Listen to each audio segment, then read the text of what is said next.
Good evening, as always. Tonight, shiur nishmat Avimari Dov Ber Meir Renu Halevi Imi Merati Rachel Bar Harav Michael. And tonight's shiur is basically entitled "The Life and Times of Avraham Avinu, Part One." And when I say Part One, it's because if we think about it, Avraham Avinu will be the focal character in the narrative for the next 3 weeks, basically for parshat Lech Lecha and at least most of Chayesara. Avraham Avinu is the primary protagonist. So that's why I say this is part one in the life of times of Avraham Avinu. And in reality, the life and times of Avraham Avinu, as far as the Torah is concerned, really begins in Parshat Noach. And so that's where we're going to start tonight, at the end of Parshat Noach, where we read about the birth of Avraham Avinu. So let's get the sources up here, and away we go. So in the end of Parshat Noach, we're told about the birth of Avraham. We're told a few interesting facts here. It says, "Vayichi Terach shivim shana." Terach is 50. Right now, we're the last few psukim of Parshat Noach tells us that when Terach, and this, by the way, this first pasuk is almost formulaic, as we've been through 10 generations, where it says so and so lived so many years and they had such and such a son. And they lived so many years after they had a son, and they had more children. And that's the whole thing, and then it goes to the next generation. In Terach's case, we're going to deviate from that after the first pasuk. The first pasuk says, "Vayechi Terach shivim shana." Terach lived 70 years, but instead of telling us just one son, the one who is going to be the next generation in the chain, tells us he has three sons. Vayolid Avram et Nachor v'et Haran. He has three sons: Avram, Nachor, and Haran.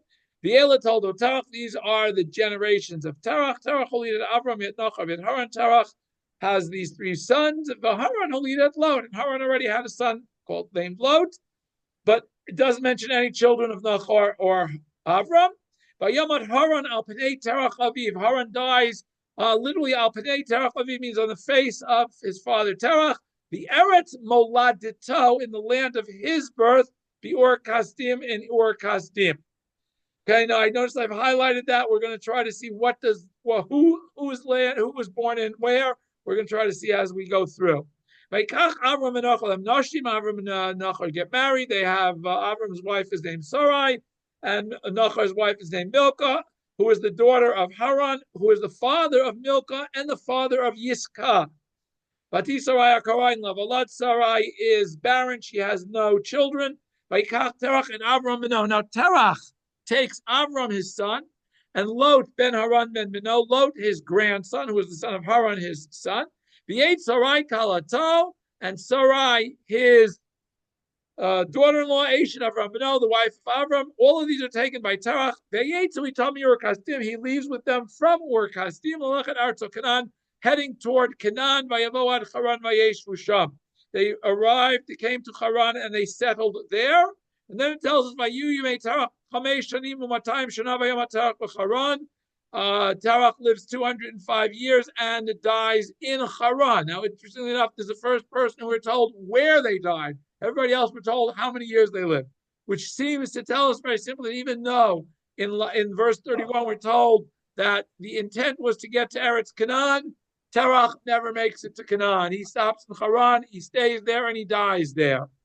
Now, interestingly enough, anybody who can do very simple mathematics knows that if Terach is 70 when Avram dies, and he dies at the age of 205, he is how old? How old is Avram when his father passes away?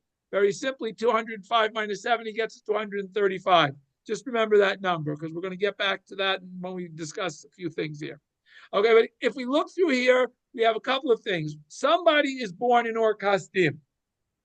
Somebody, in this case, the Torah seems to give the impetus to Terach, is the one who is the migrator. Why, we don't know. What influences him to suddenly leave.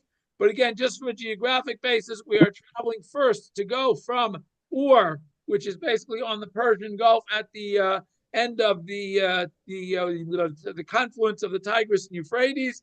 And Haran is basically near the source of the Euphrates, up north and west of Ur, and yet it is also north and east of Eretz Canaan, just so you have an idea of the geography. So the first leg of this trip, which is traveling basically up the river, basically up the either between the Tigris and Euphrates or primarily up the Euphrates River to Haran, and then it's basically heading down. All of this instead of heading straight across west to get to Eretz Canaan, because there happens to be a nice thing called the Jordanian Desert, which happens to be right between, and that's why you would not take a straight, direct path to go from Ur Kasdim to Eretz Canaan. You would have to travel north and then northwest and then northwest and then southwest to get to Eretz Yisrael. So that seemed to be the path they were on.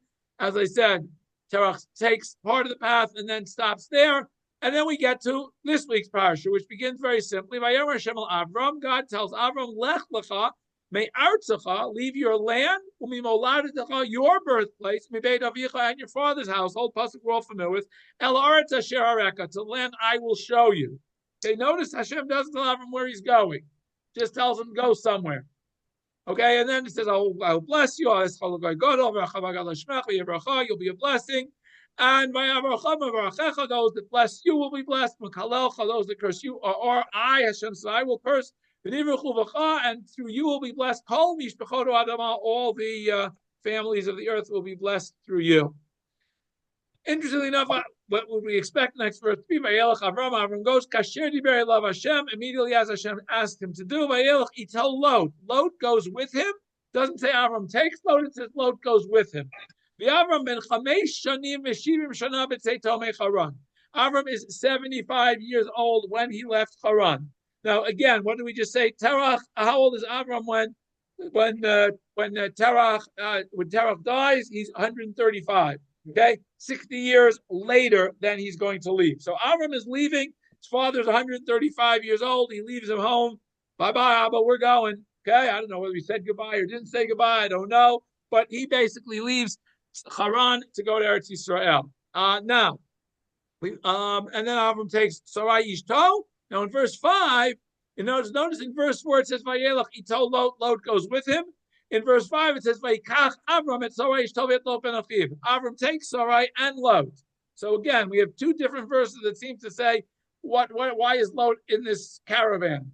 Okay, one is he comes with him, the other is Avram takes him. All of their possessions. They loaded up the camels. They loaded everything up. Basically, they got a full shipment. They took everything with them.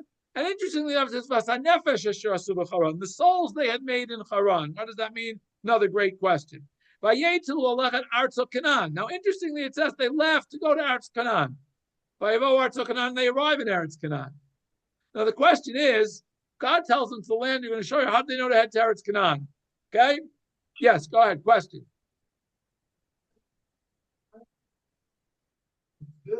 Yes, I understand. The word converted does not. Maurice's question is, it says that the souls they had converted in Haran is the English translation, and that's the Lubavitch one. That's the Lubavitch translation. The word asu means they had made. I don't know how one makes a soul other than giving birth to one. Okay, but they have no children, so the souls they made in Haran is a great question. Again, Chabad wants to tell you that they converted them, and that's, by the way, that's one midrashic interpretation of Nefesh Suv Haran. Okay, again, they leave to go to Canaan. It says specifically when they leave, they go to Eretz Canaan. So the first question that this raises is, how did they know where to go? Okay. Now, the next question, which we're going to raise, I'm going to skip. Now, I skip to later in the parsha. Later on in the parsha, we have another verse. Firstly, the next thing we're going to read, but just to give you a brief summary to get you to the next Kim, we read about how there's a famine. As soon as Avram gets there, they go to Egypt. They come back from Egypt. Lot, Avram's shepherds have a dispute about grazing rights. Lot decides to go live in Sodom.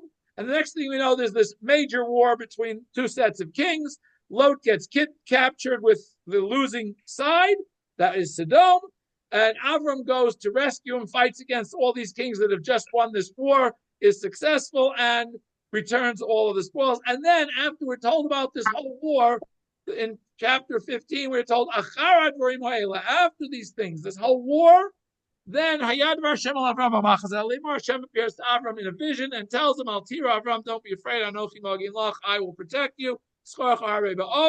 And in that chapter, we have a whole ceremony where Avram goes through with Hashem what is called the Brit Ben Habitarim. the covenant between the parts, in which Hashem promises him that I will give you Eretz Yisrael. Okay, that's later on in our parsha.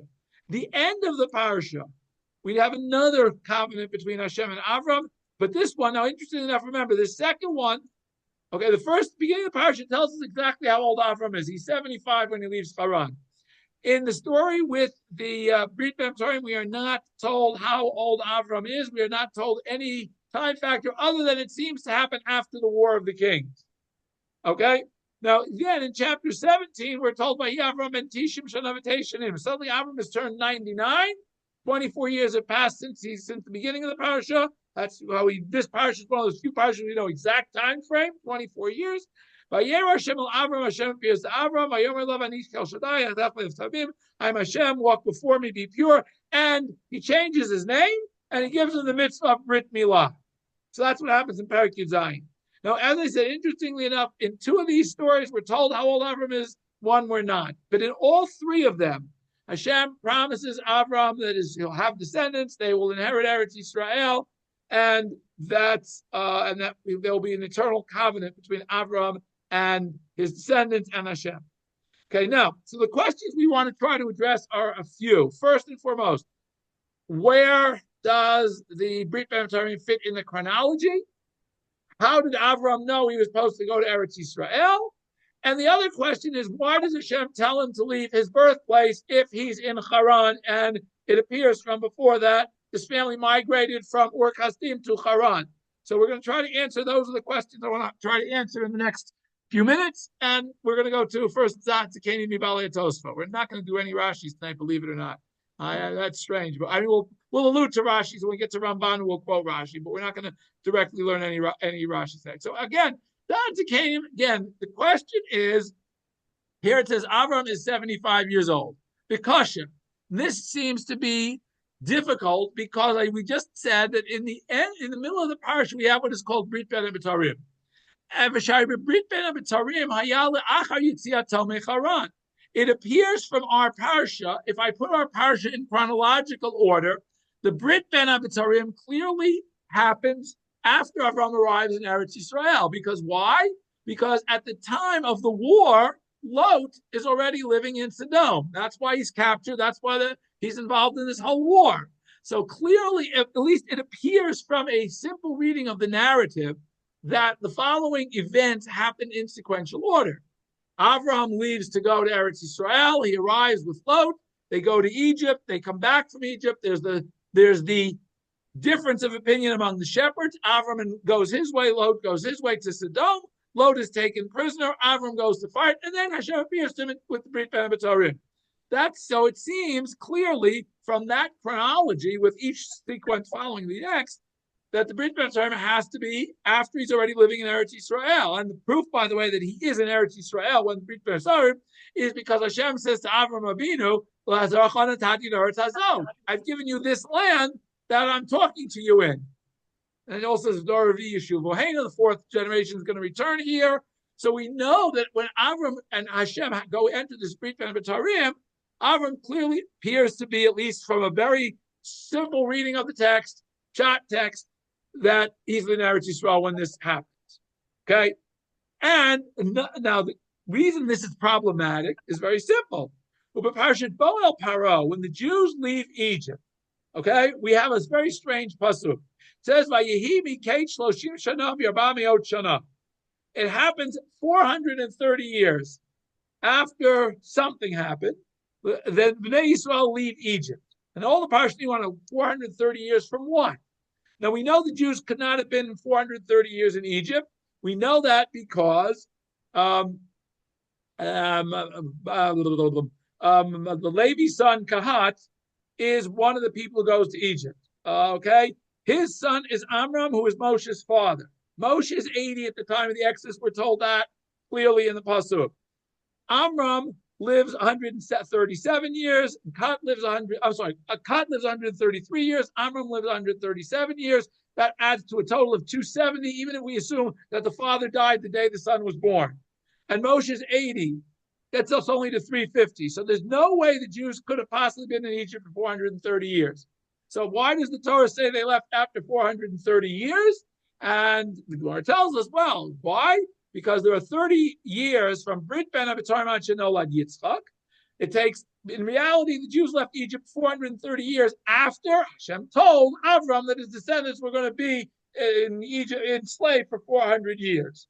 That's because in the Brit Ben Abitarim, Hashem tells Avraham, Yadoa Teda Ki Ger Yezaracha Beretz Lolahem Avodominu Otom Arba Meot Shana. There'll be this 400-year period where your children will be strangers in a strange land. They'll be enslaved. They'll be afflicted, etc., etc. And the Torah says that it was 430 years was the date that they left Egypt. So clearly, it's 430 years from what? 430 years from the time Hashem told Avraham. So if that's the case, and we know that it's 400 years from the time Yitzchak is born until they leave Egypt, and therefore, we have this Kabbalah that it's 30 years from the time of the Brit Ben Abitarim until Yitzchak is born.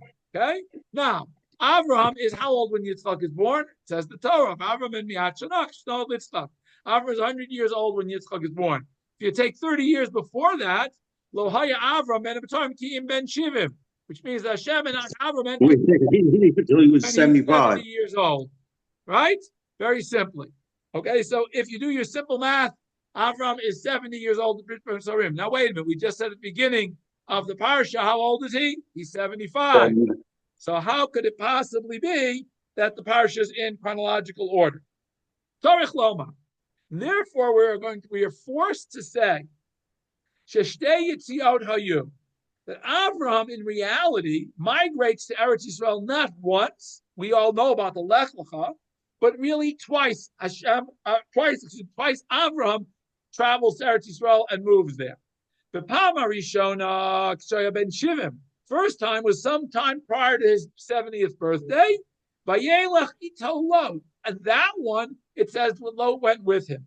Will be Ota Shah, and that during that period of time when Avram is living in Eretz Yisrael, Nishba Lot gets captured. So all of the beginning of the parsha really seems to be, at least that's Katie wants to say, that all of the events of the parsha up to Brit Ben Abitarim really happened not when Avraham is 75, but when Avraham is 70, basically. Okay, or a little bit before that, so that the Brit Ben Abitarim happens when he's 70. The Avraham Kavash HaMalach, and then Avraham conquers the kings. Miyad Haita Brit Ben Abitarim.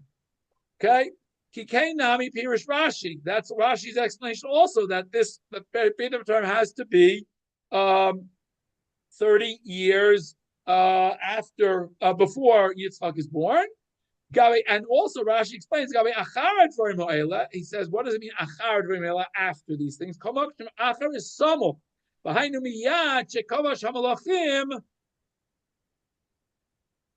Immediately after he conquered the kings, he was only 70. The Achar Brit Ben Abitarim, after Hashem speaks in Brit Ben Abitarim, he goes back to Charan. And he spends another time. Maybe he went back to visit Abba. I don't know what he went back for, but he goes back and he stays there a while. The Yatza, and he then leaves again because Hashem tells him to leave. Concerning the second time he leaves, he's 75 years old. This is what it says in Seder Olam. If he perish, no, Avraham Avinu Hayab Haflaga. At the time of the building of the tower, Avraham was ben Shana, when the nations are dispersed. He was 70 at the Brit Ben Abitarim, as we say, Miketz Shloshim Shana V'Avraham Yod Shana. Chazar Ubala Lecharan V'Asa Sham Chamei Shanim Shenever Avraham and Chamei Shanim V'Shivim Shana B'Tzei Tomei Charan. Nimtza, so we see from a Haflagad, Shiatza Avraham Necharan Chav Zayin Shana Ad Kan L'Shono V'Yitzia Shnia Koi. That it's talking about the second time. When it says Avram was 75 when he leaves Haran, it's talking about a second time leaving Haran, not a first time leaving Haran. So it seems very interesting that that's the Canaan wants to tell us that yes, the parsha really does happen in chronological order, except for the one verse that says when Avram leaves Haran, he was 75 because it's the second time he's leaving Haran. A very interesting way of looking at this in terms of Haran vis-a-vis Eretz Canaan. But clearly, at least if it says that El Eretz Asher Arekov, Hashem tells Aaron to go to where he tells him to go, or where I'll show you, Clearly, Avraham has an idea already that it's Eretz Canaan. Why? Because he's already been there and Hashem's already told him, oh, this is the land I'm going to give you. So it seems that the fact that Hashem tells him, we already see from the Psukim that Avraham immediately sets out for Eretz Canaan. Why does he pick Eretz Canaan? Because he figures if Hashem wants him to go somewhere, that's got to be where it's going to go. Okay. Now, having said that, that answers a couple of our questions. Now we're going to get into where was Avram born question. So this we're going to go to Ramban. This is the Ramban at the end of Parshat Noach, where we had the verse where it says that Vayaman Haran dies al pnei terach aviv, faces his father Terach, be'eretz moladito, in the land of his birth, bi'ur kasdim. Okay. Now, first and foremost, Ramban is going to quote a Rashi who brings this very interesting medrash. It's one that we're familiar with parts of. Some of us may be familiar with more parts than others, but here's the medrash. Okay, because of Rashi Gederach, Divrei Rabotein B'Beishit Rabba Lamed Chet, the following. Terach Kovel al Avram beno miftei Nimrod al Shebirat Shvirat Salmova Vishlichu lekivshan. Terach told Nimrod that his son Avram had destroyed all of his idols. You all know the story about the idol shop and how Avram destroys all the idols. Well-known midrash, but it's not in the Torah, but it's nice midrash. Okay, and Avram, as a result, is branded a heretic and is thrown into a furnace. I guess that's the way they burned. They burned heretics. It wasn't a stake. They didn't have a stake, and then auto de fe back then. They just threw them into a furnace. It's a lot easier and a lot cleaner. And I guess they didn't need all the publicity, or maybe they wanted whatever. I don't know. But Haran Yashay, Haran was on the sidelines because he was arrested together with the whole family, right? And he says, he's thinking to himself, let's see, if Avram comes out alive, if this God saves him, well, then I'll say I'm on Avram's side, right? Because if his God can save him from a furnace without dying, obviously he's a pretty powerful God. I better believe in him. If Nimrod, if Avram wins, if Avram gets burned and comes out as a crispy critter, and he's shalom, I'll tell Nimrod I'm on your side. Okay, I just want to be on the winning side. I just don't want to be on the losing side. Avram says, I'm perfectly okay with every side I'm on. I just want to save my own skin here. When Avram is saved, Amar, so now they ask, Haran Mishal Miata, no, whose side are you on? Amar Lahem Mishal Avram, I believe in Avram's God. He's a great God. He saved him, right? He gets thrown into the furnace, and unfortunately, he doesn't come out alive in this raf. He gets turned into a crispy critter. Ur Kastim, that's why it's called Ur, the light, the fire of Kastim. Although again, there are those that want to just translate Ur as the standard translation, the city you are, the ancient city of Ur. Okay. Okay, we'll skip the rest of that thing. Okay. Now, you're right, this is absolutely true. But I have to explain a little bit more about what this story has to do with the question of who's born where. Okay. Avram Avinu lo nolad b'Eretz Kasdim. Avram is not born in Ur of Kasdim. Ki avotav b'nei Shem hayu. Because Avraham, and if we look up Avram's family line, Terach, and where does Terach descend from? They are Semites. They are the sons of Shem. B'Kasdim v'chol Eretz Shinar artzot b'nei Cham. And the Kasdim, the Babylonians, and all of the people who dwelt in Shinar, Bavel, were the sons of Cham. Etc., etc. Vakatuv Omer, and the pasuk tells us, Avram ha'ivri. Avram was called ha'ivri because he was descended from Aver, according to one opinion. The other opinion was because he lived on the other side of the river, but whatever. V'lo ha'kasdim. He was not from the Kasdim. Uviktiv, and how do we know that their family did not live in Ur Kasdim? They lived in where? In Haran? Shenemar, as we have a pasuk in Yoshua. And what's pasuk we say in the Haggadah, so it should be familiar to all of us all. In the Ever Anor, on the other side of near the Euphrates River, the other side of the Yarden, all your ancestors lived forever. Who? Terach Avi Avram Avinu Achor. Terach and all of his family and all of his generations going back all lived where? In Ever Anor, in Aram Nahagayim. Umilat Ne'olam. Torah, a word forever. They didn't live there just when Avram got there with Nachor and with Terach. Me'olam Torah teaches us that That was where they landed after the flood, when the nations were dispersed. They all landed there, or even before. Uketiv, and it says there in Yoshua, I took him from Aver Anor, not from Ur Kasdim, although later on we're going to have a pasuk that says Yeshem Asher Tzitzich Ur Kasdim. And there's a proof to this that the family lived in Haran. How do I know the family all lived in Haran and not in Ur Kasdim? Ki Nachar b'Haran Haya. When when Eliezer, not Eliezer, when Avram's servant goes to find a wife for Rivka, where does he go? He doesn't go to Ur Kasdim. He goes to Haran. And who does he find there? Nachar's family, right? Well, how did Nachar get to Haran in the first place? If the family started out in Ur Kasdim in the land of Bavel, who's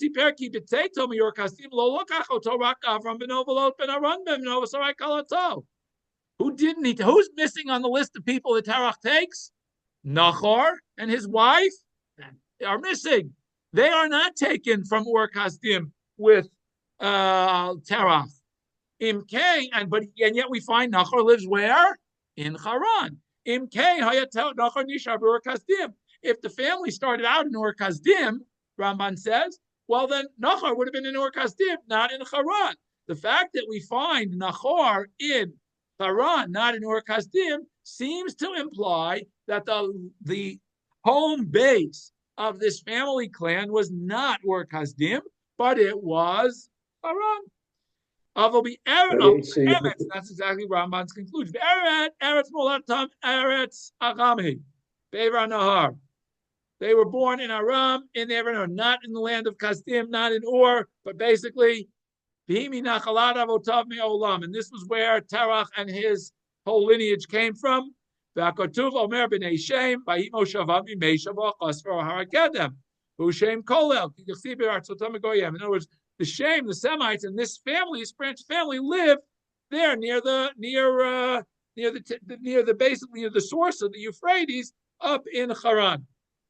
Okay, and that's where Terach came from forever. However, Matzino b'Talmud, and what did we find?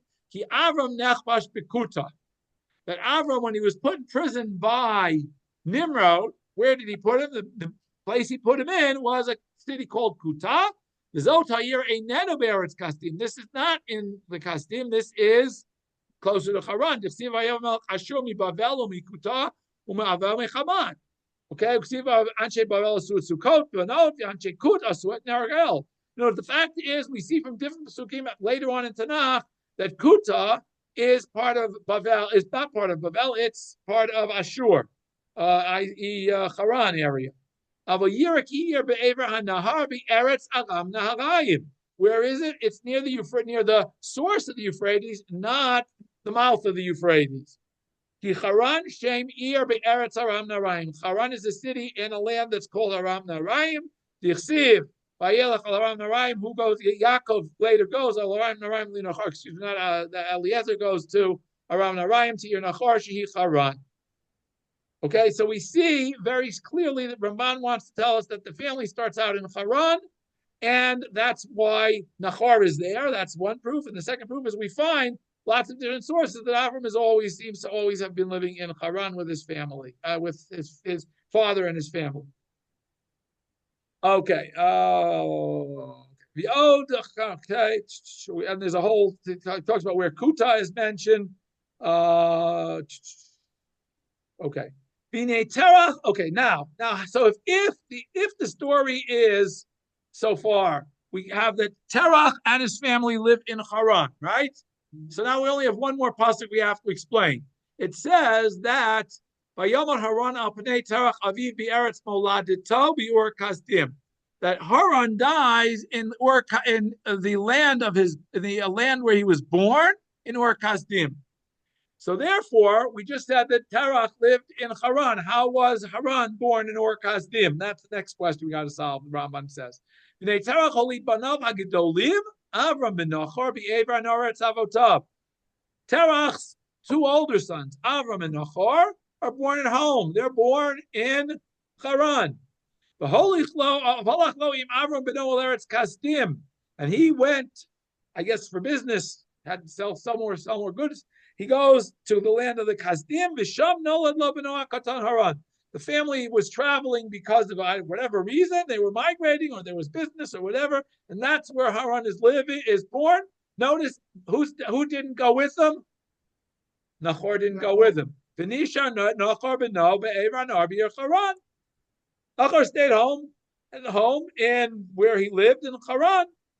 Oh, shenolad yashev b'mikuta, or he was either maybe born in Haran or he was born somewhere else. Is that tam b'eretz molad tobi ur kasdim, and that's why when it's talking about Haran, it says he died in the land he was born in Ur Kasdim. Kisham molad shel Haran levado. Haran was born in Ur Kasdim, but not Avraham. But and how do we know that? Okay. Rambam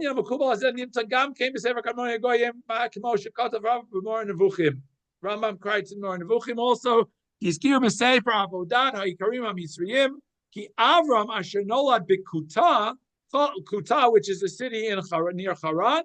Chalak al dat ha'elmon shayu avdim hashemesh. He disagreed with all of the general population that were sun worshippers. And the king put him in prison. By the way, he's quoting here from Rambam and Mor Nevuchim, who is quoting from the book of the idolatries of Egypt. He was in Bikuchim with them many days. The king was frightened. This is again, he's quoting from the Rambam, who's quoting from, as I said, the Egyptian source. The king was afraid that Avram would get too many converts, become too strong. And he would cause a rebellion, revolution. Okay,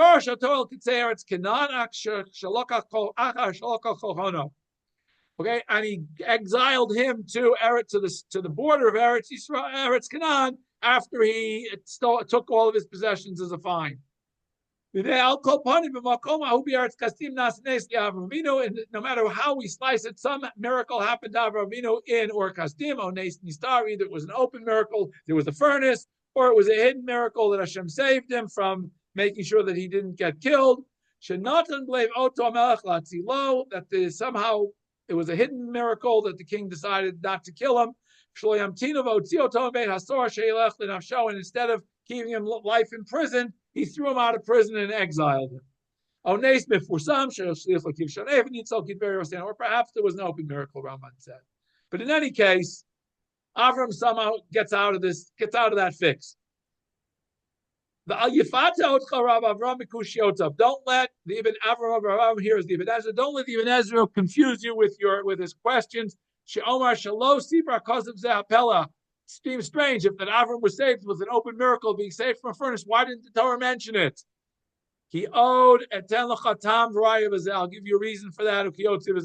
Later on, Ramban goes through why there are so many miracles that happen to the Avot that are not included in the Torah, and here he doesn't go into it.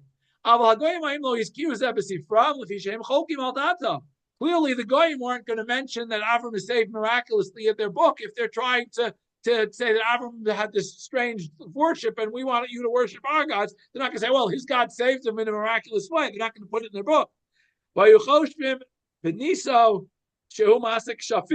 Their perspective was Avram was a great magician. He was able to get himself out of a fiery furnace. He was a pretty good magician. Moshe Rabbeinu, just like the Egyptians, when Moshe throws his staff down and they say, "Oh yeah, you're a magician, big deal. We got plenty of magicians here. What are you're trying to sell magic here? We got plenty of magicians here." That's why the pasuk does. Torah never mentions this whole miracle. In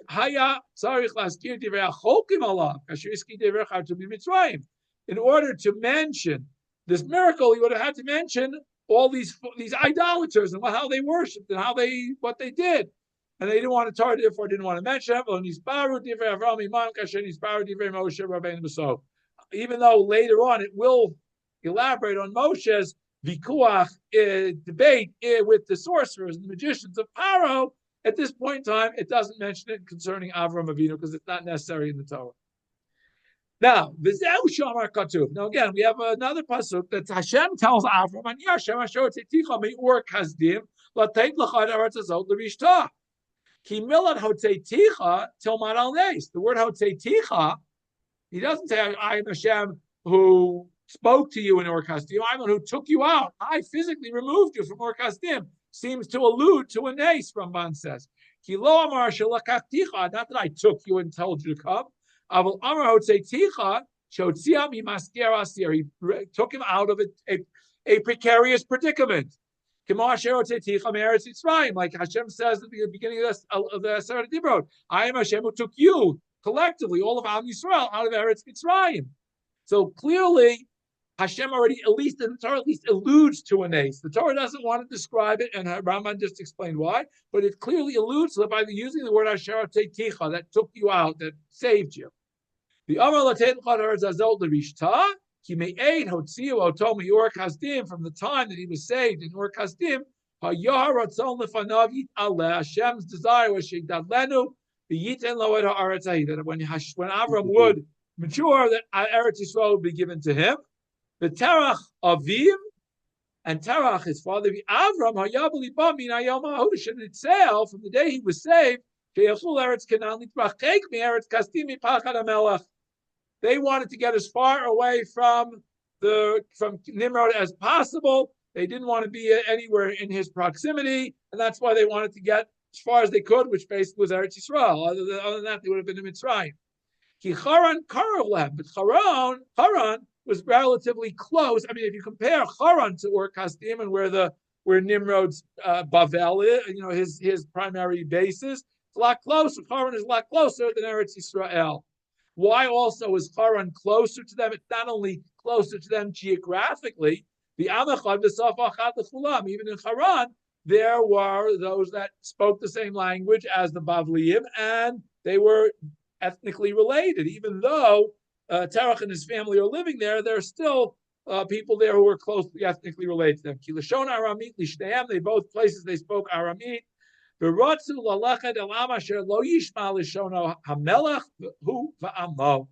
they wanted to go to a place that spoke a different language, so that and was different culture, wholly different political scene, so that they would not be under the threat of being recaptured and re-imprisoned. That's why they wanted to leave.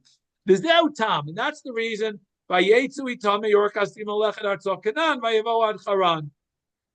Now, they came to Haran because that was just the way they had to travel. As I said, they weren't going to go travel across the desert. So they had to travel to Haran. And that was their home place. And they stopped there, and they stayed there for a while. And since they were staying too long, and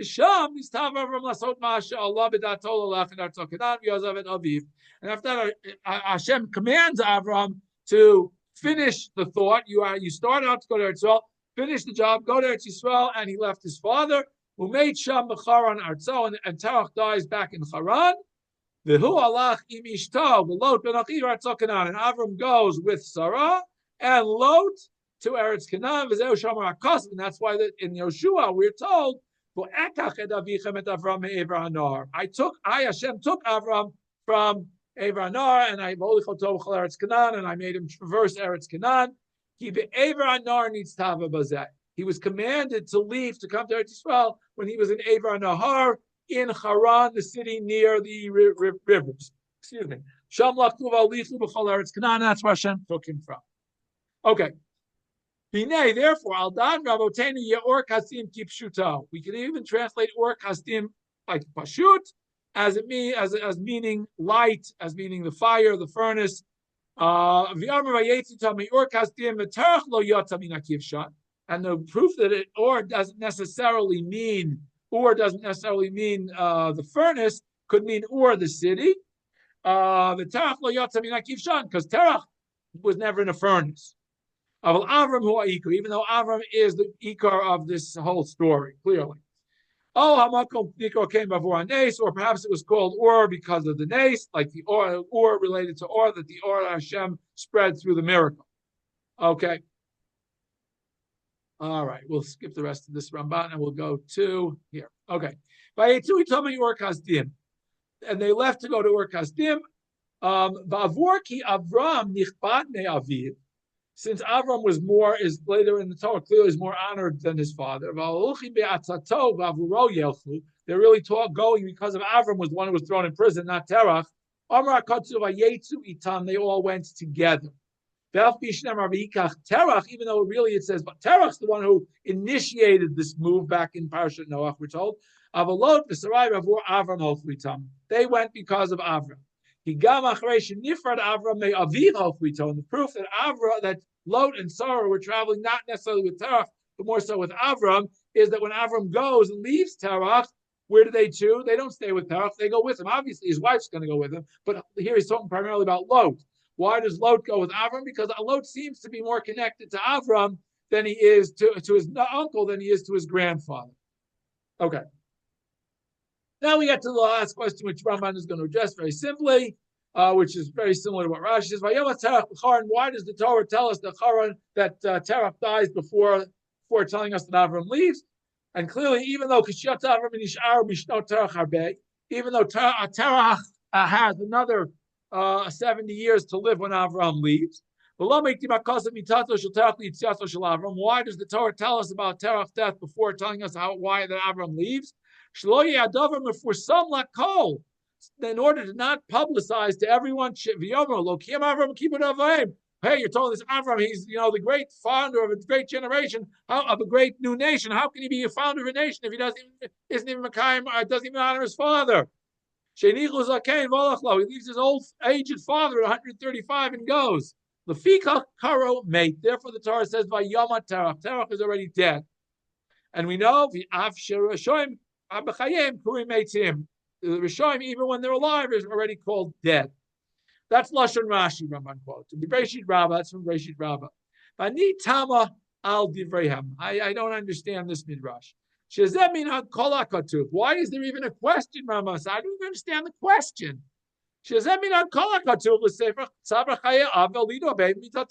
We just went through 10 generations. What does it say? Actually, we went through 20 generations. So-and-so had a son, had lived so many years, had a son. He lived so many years after him and has children, and he dies. We just went through 20 generations of that. Why is it suddenly strange that it tells us the Terach dies before continuing the story with the next generation? We've just done that for 20 generations. Why does the Midrash have a problem with this? And then we start telling the story of the next generation. We've already had that for 20 generations. And proof of the fact that we say that people are dead just so that we can move on to the next phase of the story, not because they're dead yet in terms of the story, but clearly we prove that because Noah himself is still alive when Avram is born. By the way, just for those of you who didn't do the math overnight, Avram is 58 years old when Noah dies. Very simply, it's very easy way to remember that is the gematria of Noah is 58. That's how old Avram was when Noah died. So theoretically, Avram and Noah could have had a shmooze together when Avram was already not just a baby, an infant, because they shared the earth for 58 years. The Shem, no, calling me Avram and Shem, by the way, Avram's, Noah's son, Shem outlives Avram Avinu. Okay, he doesn't die until Yaakov's life. Anyway, but the point Rambam was saying, I don't understand why the midrash has to be thinks it's strange that it mentions that he died.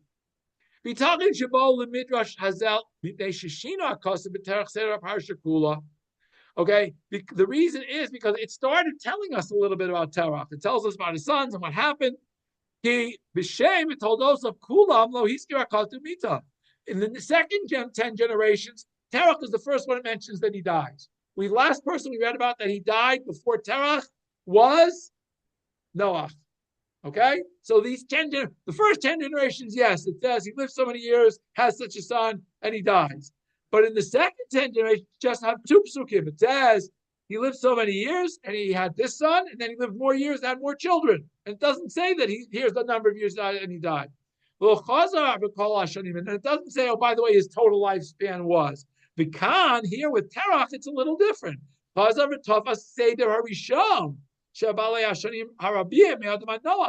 back to the original formula of Adam to Noah.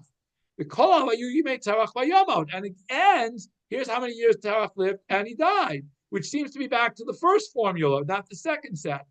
And another strange thing is the first time it mentions where somebody dies. Everybody else says he dies. Doesn't mention where. Nothing else about it.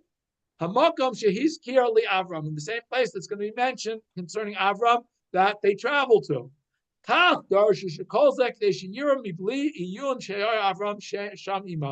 we should know that Avram was with him, but nonetheless, the Torah wants to hide the fact that Avram left Haran before he died. The old nation Avram, the Sefer Shiatza Imaviv, Nor Kasdim Lechadar Tokinan. If we hadn't written this pasuk here, then everybody would ask, where's that pasuk that tells us where Terach died, or how Terach died? So it has to put it here basically because it wants to finish the story of Terach and move on to Avraham. Okay. The Asher Amru, now we have another question Ramban's going to ask. We just said that the Medrash said, and Rashi quotes it, that wicked people, Rishayim, even when they're alive, are called dead. And by the way, conversely, Tzadikim b'mitatam kurim chayim. The tzaddik is called alive even after he's dead. And there's proof. The Medrash brings proof to both of those things. Gam Kain Tamu Binai also seems strange. Why? Because was Terach a Russia? You don't know, okay? But for our Darsha, we have another drash in the Midrash that says what? Since the pasuk says V'ata tavo el avotecha b'shalom, at the Brit Ben Abitarim, Hashem tells Avraham Avinu that you will arrive. Literally, you will arrive with your fathers b'shalom, in peace, which means what? That you will die before all of these events. This whole 400 years it comes to pass. The Avad Avdutinu, all these the slavery of Egypt. What does that mean? Bisra. Why would I want to come to my fathers if they're a bunch of Rishayim, right? Bisra. What was the news that Hashem told him? I telling us Sheyeshli Aviv Chelek Olam Haba, that his father Terach has a portion in Olam Haba. And that's where everyone's going to join him in Olam Haba. Oh, that's so. So if that's the case, then why does it say that he was a Rishbresha and he's called mate even in his life? Why did Medrash say that if we just said that he has a Chelek Olam Haba? Bi'ulai, perhaps Kavanatam Shasa Tshuva Bishat Nisa, that Terach did Tshuva as he was dying. He did Tshuva. Avo Yamav Hayu Kulam Beresh Avu Karoy Make, but the whole time he was alive, he's called dead. Lashon Rashi Shlam Nechash Asa Terach Tshuva Bishat Nisa, and Rashi wants to teach us that Terach did Tshuva at death. Okay. All right. Well, okay. We'll give one more. Perhaps the reason he was able to merit Olam Haba was the zechus of Avram, his son, the Abisura, and that's the news that Hashem wanted Avram to learn. That he didn't know this until Hashem told him, oh, you know what? Your merit is enough to bring your father into Olam Haba.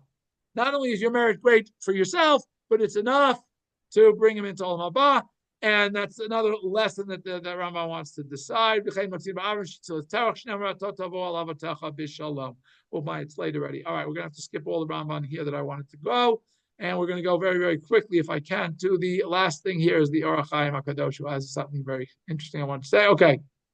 We want to talk about, there are three places Avram leaves. Avram leaves, his Shem leaves Artzacha, Moladcha, Beit Avicha, all three of them, right? Why does it say three? You have to leave your land. Why does it have to tell him your birthplace? What difference make? You're leaving the land you've known since you were born. Generally,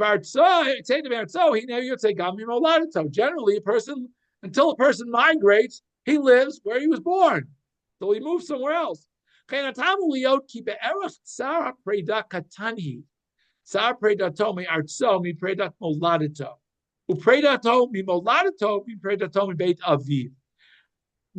reason our Chaim says that the Torah Hashem lists each of them individually is because each of them have a different degree of pain of separation. Okay, the pain of separation from leaving your land, if you weren't born there, it's not that big a deal. But if you were born there, it's a bigger deal. And leaving your whole family and your whole clan is an even bigger deal. Lazat Seder Hahidragut Mimata Ulamala. Velito Schar al Kol Prat Uprat, and therefore Also, Hashem wants him to receive reward for each statement, for leaving his family, for leaving his father, family, for leaving his home, his birthplace, and his family. Similarly, when it came to the Akedah, Hashem doesn't just say, take Yitzchak, he says, take your son, your only son that you love, etc. So again, all of these are to increase to increase the schar that Avraham gets for all of these details. And we're gonna okay. Odi Ratza. Okay. Odi Ratza lo Mashiach lo me'artzo ach lo yiyeh kesed yitziato me'or kasdim sheyolich imo moladito ubeit aviv.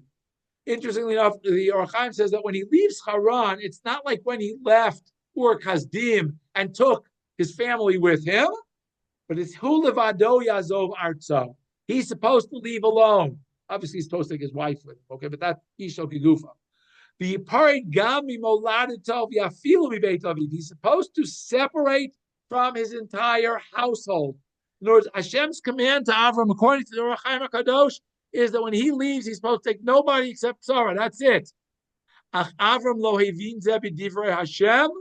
Avram didn't understand that. V'lakach imo Lot. Okay. So, and again, we see later on that Lot's going to be problematic having Lot around. Oh, Efshar, perhaps not. That's first was well, wait, maybe not. Let's not say so fast. Avram made a mistake. Didn't understand what Hashem wanted. Oh, Efshar, Shehavin came. He really did understand that he's not supposed to take Lot. Really, Avram didn't want to take Lot. He wanted to leave him behind with Terah. But Lot wanted to stay with him. And he didn't want to push him away. Even though it says Avram it's Lot, Perush, what does that mean? He took him, he didn't push him away because he thought, why? I'm not going to embarrass him. I don't want to embarrass him, right? Until I'll find a way to move him aside. We'll move Lot away somehow. But I don't want to embarrass him publicly and say, oh no, you can't come with me. Perhaps also that he thought maybe Lot would join him and do tshuva. As I said, there are Parshat even want to say that the reason he takes Lot is because he didn't have a son, and Lot, he sees Lot as his heir apparent, possibly. As soon as the shepherds got into a fight, take if I'm my love, he pardoned on my lie. He immediately says, no, let's split up. If Avraham and Lot were like really buddies, why would the small little difference of agreement between the shepherds say, let's split up? If perhaps he realized that Hashem really didn't want him to be together with Lot, once he had a reason, an excuse, he said, you know what, let's split it up completely. Okay. And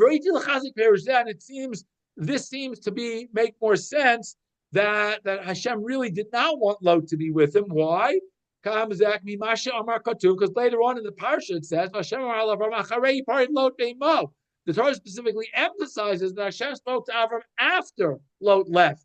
Then he says, son, and look and see, and everything you can see, I'm giving to you.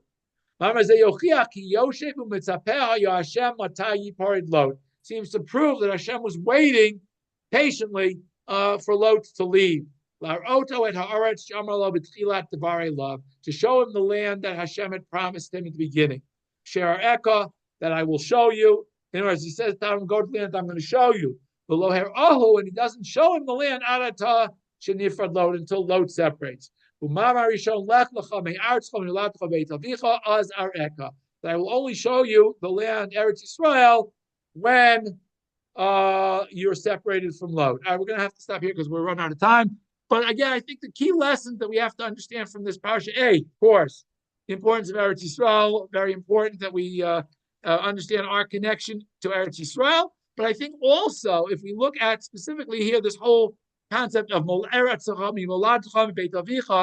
the importance of our environment and the influence it has on us, and therefore we should be separating ourselves from improper influences and attaching ourselves to appropriate influences. I think that's one of the key takeaways from the first pasuk here of because each of these have the potential to put us in spiritually dangerous situations if we don't separate ourselves, as Avraham has to do here. He has to basically completely just cut off from everything he knows, is familiar with, in order to be able to start out with a fresh slate. And there are times in our lives when we realize that we're in an area, whether it's a community, whether it's a job, whatever it might be, that is having a negative influence on us or on our family, that we need to have the courage to be able to move out of the box and say it's time to move on.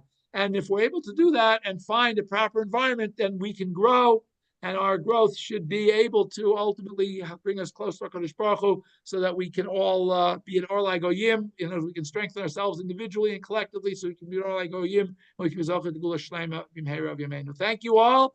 Open up now for questions, comments, or feedback, if you have any. Go ahead.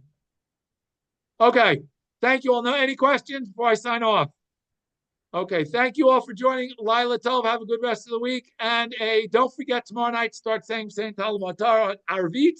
And have a good rest of the week. And a Shabbat Shalom. We'll see you Hashem next week, same time. Laila Tov.